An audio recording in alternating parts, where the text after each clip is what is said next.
So here's another wild scenario. You're an attractive woman, say, and you've married the first son of three in a family. And unfortunately, that husband dies. Now, by tradition, in that culture, the next son is supposed to step forward and marry you to continue on the bloodline. So there's not a gap in it anywhere. And that doesn't go so well either because he's a little resentful about that. And so he is struck down and killed. And now it's to son number three.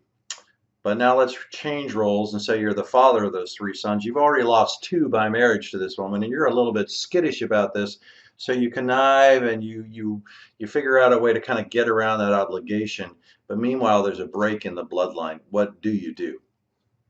Hi, Stephen Johnson reporting out once more on the flight deck from the Freedom Outpost.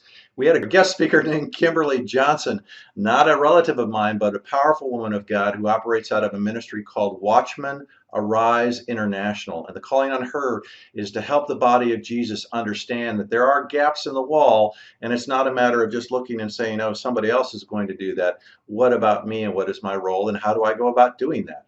It's not rocket science, but there are principles that you need to understand and learn.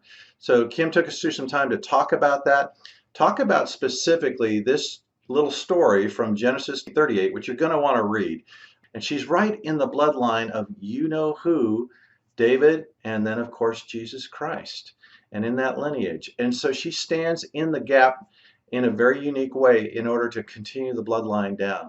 There's ways in which we're being called upon to do this. We're in a place where there are wolves at the gate. There's a lot of stuff going on, but you can't just pull out your hair and go, oh, woe is me. There's a role. There's a reason why Jesus said, when you pray, pray, thy kingdom come, thy will be done. There's an activity that we are to engage if we understand where the breach is and our part to be able to close that. A mediator is simply one who stands between two parties who don't normally talk together or can't talk together and connects them.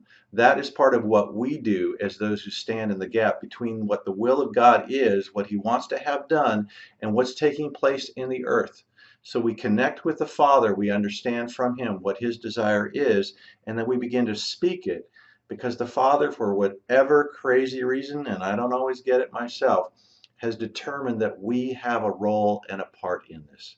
So I want to encourage you with that thought, with the significance of the role that you play, to encourage you to watch the full teaching.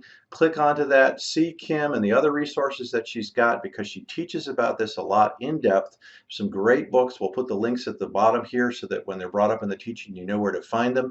You don't have to pull your hair out. You don't have to be a little old lady with a bun on your head. You can walk in this very simply but powerfully. Do the work of a Tamar.